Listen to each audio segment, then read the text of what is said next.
Good evening students. आज हम solve करेंगे मैन और मशीन रीडिंग पैसेज और इसके अंदर हमारे पास 1 to 6 हैं। Which paragraph contain the following information. N भी मेंशन है, मीन्स एक पैसेज के अंदर दो इंफॉर्मेशन भी हो सकती हैं। 7 to 13 है हमारे फिलिंग द ब्लैंक्स, जिसमें no more than 2 words fill करने हैं। तो हम एक बार स्टेटमेंट रीड कर लेते हैं। फर्स्ट है different way of using robots. Robots को यूज़ करने के डिफरेंट टाइप के वेज हैं। सेकेंड है question, a robot whose body has the same proportion as that of an adult. एक रोबोट जिसकी proportion means height, weights, length सारी क्या थी, अडल्ट के बराबर थी। उस थर्ड है the fact that human can be copied and replaced by robots. एक कोई फैक्ट दे रखा, कोई इन्फॉर्मेशन गिवन है जिसमें क्या है, यह गिवन है कि ह्यूमन को कॉपी भी किया जा सकता है और रिप्लेस भी किया जा सकता है, किससे, रोबोट से। फोर्थ क्वेश्चन है a comparison between Asimo for Honda and other robots. एक कंपैरिजन जिसमें किसके बीच में, एसिमो में, और होंडा ने एसिमो बनाया था और अदर रोबोट्स के बीच में जो कंपैरिजन है वो इन्फॉर्मेशन किस पैसेज में गिवन है, ये दिखाना है। Fifth, pros and cons of creating robot. Pros means advantage, cons means disadvantage उस किसके, रोबोट्स को क्रिएट करने के। सिक्स्थ है ए रोबोट हैज़ आईब्रोज। एक रोबोट्स के भी क्या होती है, हाईब्रोज होती है। तो ये इन्फॉर्मेशन हमें चूज़ करनी है। तो स्टार्टिंग से रीड करते हैं फर्स्ट पैसेज से। तो देखिए ये पैसेज में क्या स्टेटमेंट गिवन है। During the July 2003 the museum of science in Cambridge Massachusetts exhibited what Honda calls the world's most advanced humanoid robot, एसिमो। जुलाई 2003 में museum of science in Cambridge ने होंडा ने किस चीज़ को बनाया, एक रोबोट को, एडवांस्ड ह्यूमन रोबोट को। उसका नाम क्या था, एसिमो। एसिमो की फुल फॉर्म क्या है, the advance step in innovative mobility. Honda Brainchild is on tour in North America and delighting audience whenever it goes. Honda ने ब्रेन चाइल्ड उसे नॉर्थ अमेरिका में ले जाया गया ताकि ऑडियंस कैसा फील करते उसके बारे में क्या बताते हैं उसको दिखाया गया वहाँ पे। After 17 years in the making, Asimo stands at 4 feet tall, weight around 115 pound and looks like a child in an astronaut suit। 17 साल बनाने के 17 साल बाद असीमो अपने 4 फीट टोल, उसकी हाइट क्या थी, 4 फीट लंबा, 115 पाउंड उसका वेट था और वह एक बच्चे की तरह लग रहा था, किसके अंदर, एस्ट्रोनॉट सूट में। Though it is difficult to see Asimo face at a distance. हालांकि यह बहुत मुश्किल था एसिमो का फेस देखना एक डिस्टेंस दूरी से। On closer inspection it has smile and 2 large eyes. जब क्लोज जाकर उसका इंस्पेक्शन किया गया तो वह स्माइल कर रहा था, उसकी 2 बड़ी आंखें थी। दैट कॉन्सिल्स कैमराज, जिनके अंदर कैमरा फिट थे। The robot can not work autonomously. Its action are remote controlled by scientists through the computer in its back. Robot खुद तो मूव नहीं कर सकता था, चल नहीं सकता, लेकिन उसके एक्शन रिमोट कंट्रोल थे, जो कि साइंटिस्ट किससे कंट्रोल कर रहे थे, कंप्यूटर से। और बाकी इंफॉर्मेशन किस में सेट थी, बैकपैक में। Yet watching AIMIO perform walked forward and backward. यह आगे भी बढ़ रहा था और बैकवर्ड मीन्स आगे पीछे दोनों के ऑप्शंस चल के दिखा रहा था। ये side by side, up and down, ऊपर और नीचे। After the show of a number of people told me that they would like a robot to play more और a role in daily life. इस शो के बाद number of people means अधिकतर लोगों ने बताया वो बनना चाहेंगे रोबोट की तरह, to play more a role in a daily life में जो सारे काम करते हो रोबोट की तरह बनना चाहते हो। Once even said that robot would like another person. एक दूसरे इंसान ने कहा कि रोबोट होगा एक दूसरा आदमी, वो उसकी तरह काम करेगा। ठीक है, इसके अंदर हमारा कोई आंसर नहीं है। बी देखते हैं, बी पैसेज में क्या स्टेटमेंट है। While the Japanese have made huge strides in solving some engineering problem of human kinematics and bipedal movement for the past of 10 year scientist at MIT's former AI lab.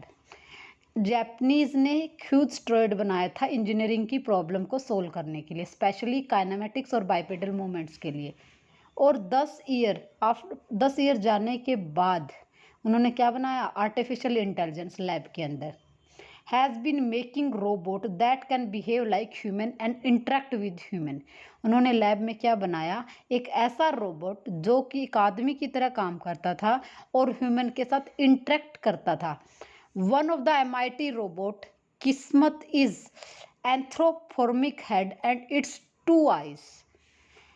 क्या given है कि जो robot था वो human की तरह काम कर रहा था, उसका नाम क्या था, किस्मत। और वो उसका एक सिर भी था, 2 आंखें भी थी, ईयर्स, माउथ एंड आईब्रो। और उसके कान भी थे, मुंह भी था और आईब्रो भी थी। तो यहाँ से आईब्रो है, तो एक क्वेश्चन हमारा यहाँ से बन जाएगा, कौन सा, ए रोबोट दैट हैज़ आईब्रोज। ठीक है, तो ये आंसर किसका है, बी पैसेज में इंफॉर्मेशन गिवन। और ये क्वेश्चन हमारा कौन सा है, 6th।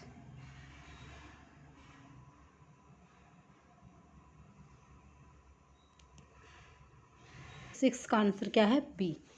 अब इसे आगे रीड करते हैं। It has several facial expression including happy, sad, frightened and disgusted.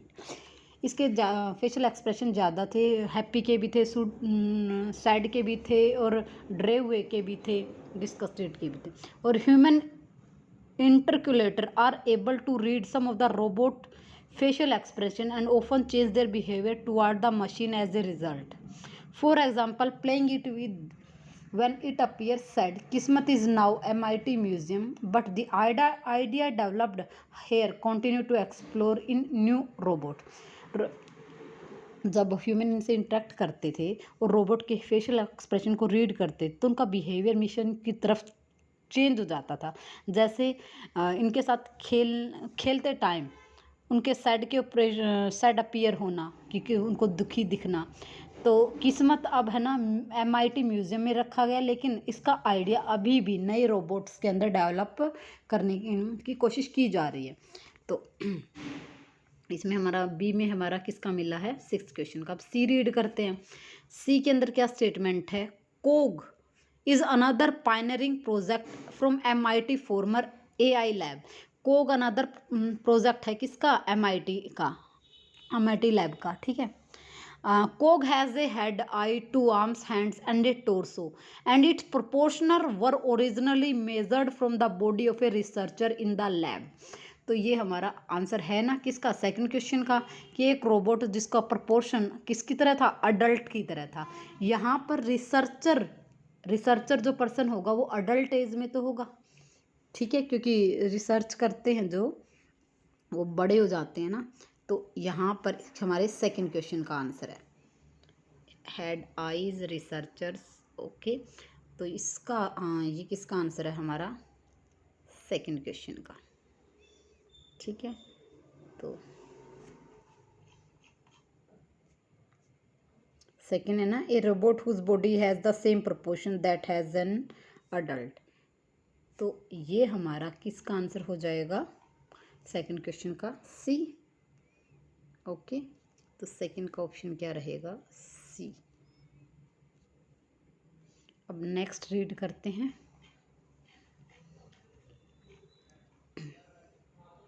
उसी से आगे, the work of Cog has been used in test theories of embodiment and development robotics, particularly getting a robot to develop intelligence and by responding to the environment via sensors and to learn through these type of interaction।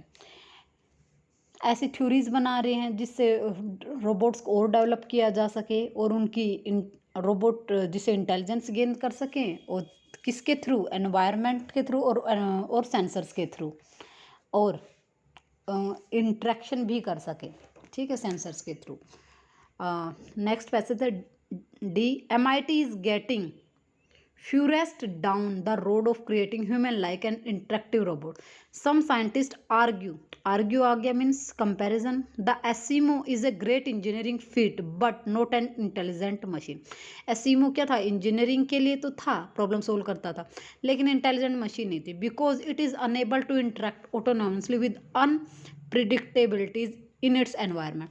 लेकिन ये interact नहीं कर सकता था, जो कई बार situation आ जाती है ना जिसको हम प्रिडिक्ट नहीं कर सकते एनवायरनमेंट में in meaningful way, and learn from experience, और जिसके एक्सपीरियंस से है ये लर्न कर सके. Robots like Cog and Kismet are new robots at MIT's CSAIL and media lab, however are beginning to this. और अदर रोबोट लाइक कोग और Kismet new robots थे जो ये सब कर सकते थे. तो ये कंपैरिजन हो गया किसके बीच में? असीमो के बीच में और न्यू रोबोट्स के बीच में. तो ये हमारा किसका आंसर बन जाएगा? फोर्थ का. ठीक है, किसका आंसर है ये? फोर्थ क्वेश्चन का.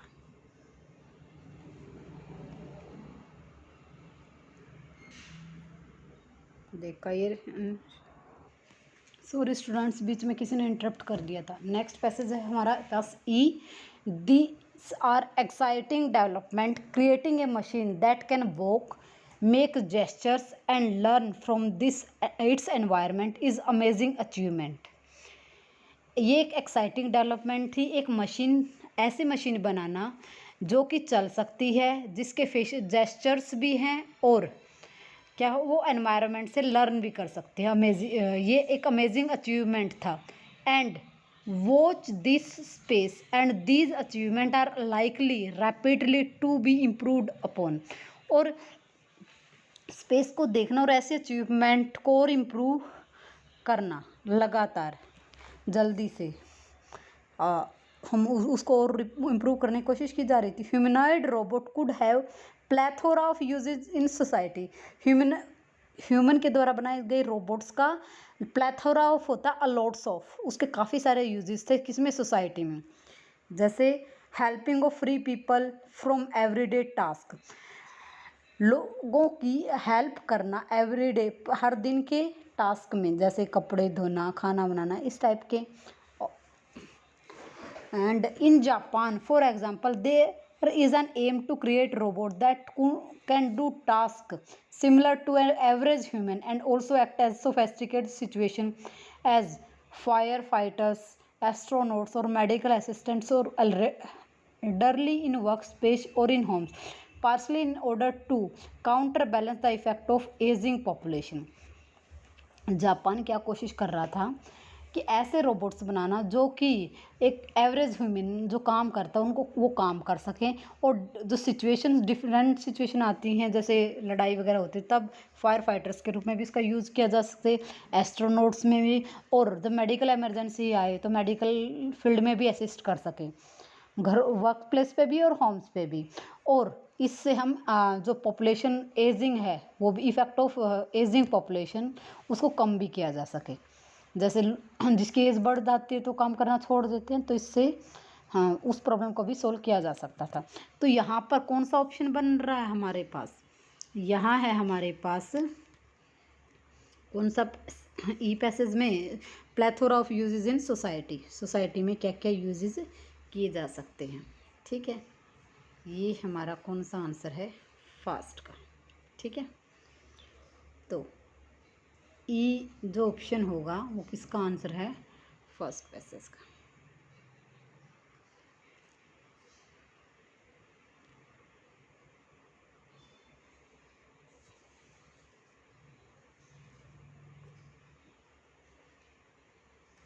इस बी को ना यहीं पे भी लिख देते हैं.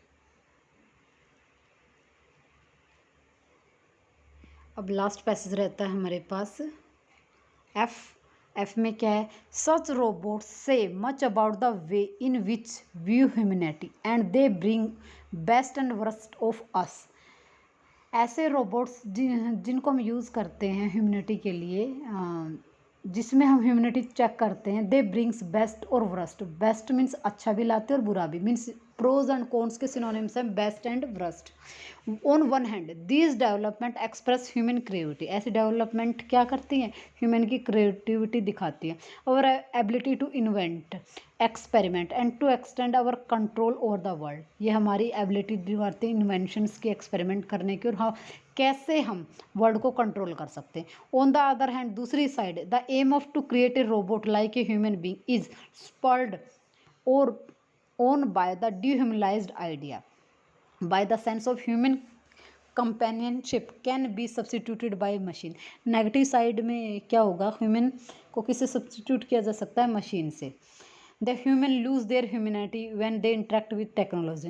ह्यूमन क्या करता है, अपनी ह्यूमैनिटी, इंसानियत को खो देता है जब वो टेक्नोलॉजी के साथ इंटरेक्ट करता है। और that we have a little और more than surface and ritual behaviour that can be simulated with metal and electric circuit.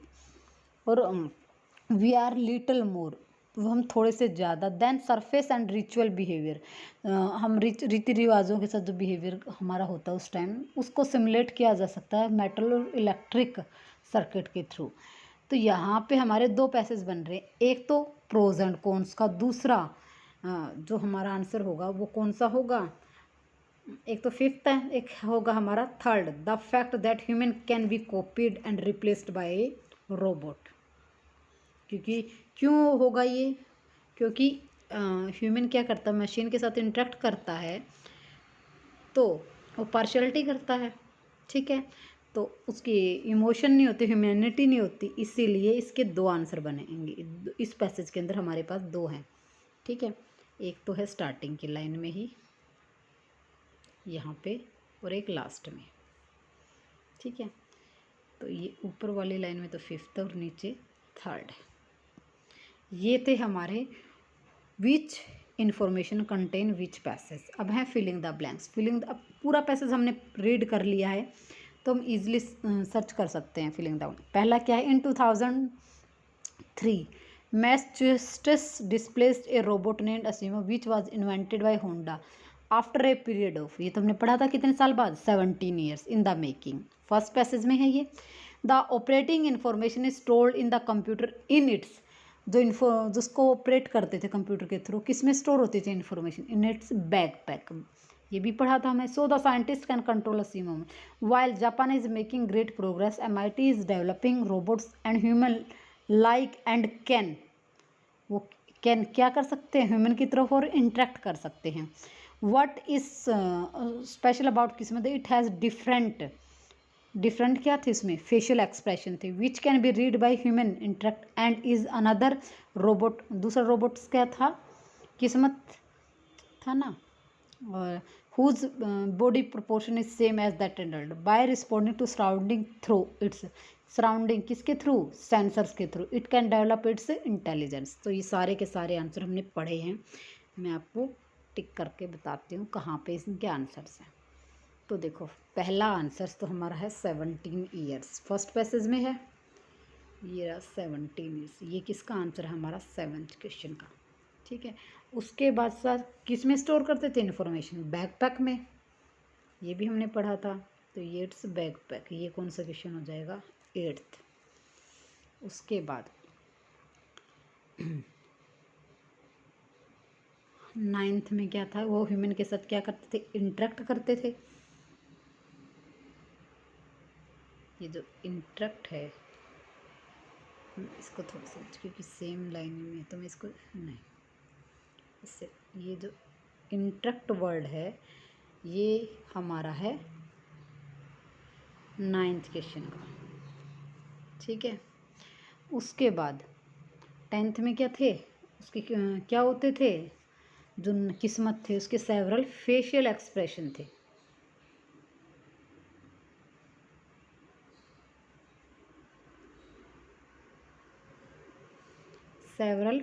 it has several facial expression,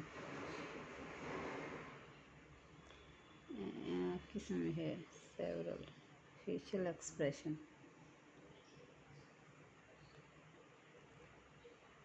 it has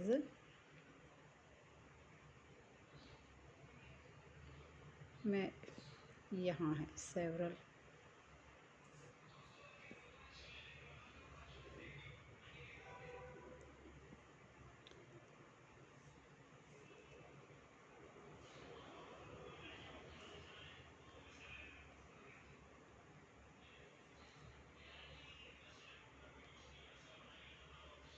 ये किसका सेवरल फेशियल एक्सप्रेशन, ये है हमारा 10th का answer. अब आता 11th कौन सा था? एस्किमो नहीं था, किस उसमें क्या था? कोग था।